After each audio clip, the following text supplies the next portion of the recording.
महापालिकेच्या निवडणुका येतील त्याच्यामध्ये पण हे नगरसेवकाचे वगैरे सुशिक्षित जरा पाहिजे नगरसेवकाचं भूमिका म्हटलं तर इथं एक पहिलं तर पाहिजे की एक नगरसेवक सुशिक्षित असावा, वेळेवर हजेरी लावणारा नको. नमस्कार, नाशिक वार्ता न्यूज चॅनलमध्ये आपलं सर्वांचं स्वागत आहे. आपण आज सकाळी नाशिकच्या गुलाबी थंडीमध्ये आज आपण थेट प्रभाग क्रमांक 18 राजराजेश्वरी या ठिकाणी जे जॉगिंग ट्रॅक आहे त्या ठिकाणी आलेलो आहे. नुकत्याच आता आगामी काळामध्ये महानगरपालिकेच्या निवडणुका येणार आहेत आणि यासोबतच सर्वत्र जे आहे अनेक पक्षाचे जे उमेदवार आहे हे देखील आता निवडणुकीच्या रिंगणात उभे आहे आणि त्यामध्ये आता आपण सर्वसामान्यांच्या ज्या मागण्या आहे त्यावर आपण थेट ग्राउंड रिपोर्ट करणार आहोत.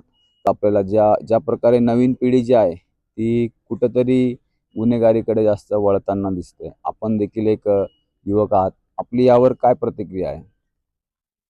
ते जी गुन्हेगारी जी चालत आहे तर म्हणजे तसं बघायला गेलं तर पूर्ण बंद होणे अवघडच आहे, पण तरी त्याच्यावर एक आळा आपण आणू शकतो. आणि आता बघितलं तर जे महापालिकेच्या निवडणुका येतील त्याच्यामध्ये पण हे नगरसेवकाचे वगैरे सुशिक्षित जरा पाहिजे जेणेकरून त्यांनी, कारण जी तरुण पिढी ती त्यांना जास्त आकर्षित होते, तर त्याच्यामुळे त्यांनी सुशिक्षित असणं, त्यांनी एक समाजाला वळण देण्यासाठी युवा पिढीला वळण देणं गरजेचं आहे. त्याच्यामुळे ते सुशिक्षित असणे एक गरजेचं आहे. जास्त करून सुशिक्षित आणि सज्ज उमेदवार निवडून देणे नागरिकांचं देखील कर्तव्य आहे, जेणेकरून जी युवा पिढी आपली ती जी म्हणजे आपल्या देशाला घडवणार आहे तर तिला ते उमेदवार चांगल्या मार्गाला लावू शकतात.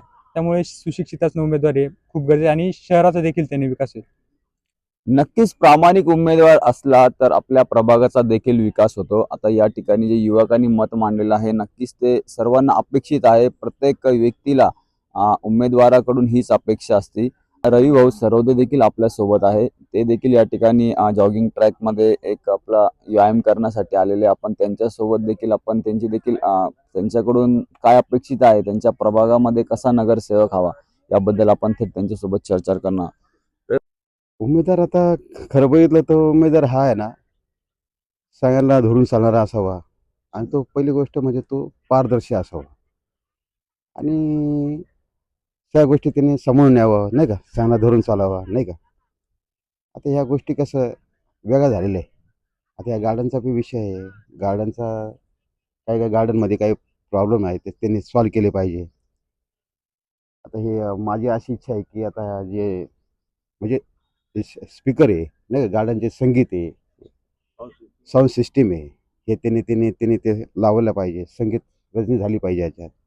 बाकी काही नाही. मग त्यांनी स्वतःचं आता आपल्या नगरामध्ये बी लाईटचा प्रॉब्लेम आहे, पाण्याचा प्रॉब्लेम आहे, पाणी कमी येतं, या गोष्टी बाकी काही. प्रथमतः माझं नाव कैलास हरिभाऊ नवघणे आणि तुम्ही हे उपक्रम घेताय फार चांगलं आहे. त्याच्याबद्दल बरं वाटतं. बघ कसा पाहिजे आधीच विचारून घेताय. नगरसेवक हा असा पाहिजे का भाऊ सर्वांची ते घेणारा, झाडांची काळजी घेणारा, नुसता वेळेवर हजेरी लावणारा नको. तर जेणेकरून असा नगरसेवक ज्याच्या सुखदुःखात काम येतो, सर्वांची समस्या जाणतो, बिगर लोकांना आम्ही दाखवून आपण आपली निवडणूक लढवतो, असा नगरसेवक आम्हाला फार आवडतो. नगरसेवक तुमच्या वार्डात असला, प्रभागात असला जे पण, तर तुम्हाला काय अपेक्षित आहे त्यांच्याकडून? नाही, जेणेकरून बा त्यांनी असे रस्त्याची, ज्येष्ठ नागरिकांची अशी जे झाडं वगैरे लावतात त्याची काळजी घेणं हेच अपेक्षित, बाकी काय अपेक्षित. आता तुमच्या प्रभागात काही रस्त्याचे कामं बाकी का? हो, बाकीचे आता यावेळेस झालेच नाही. जवळजवळ आता 15-20 वर्षापासून एक पण रस्त्याचं काम झालं नाही. नक्कीच आपण या ठिकाणी सर्वसामान्य नागरिकांच्या जे आहे त्यांच्याकडून आपण त्यांच्या प्रभागात कसा नगरसेवक असावा यावर आपली थेट बातचीत झालेली आहे.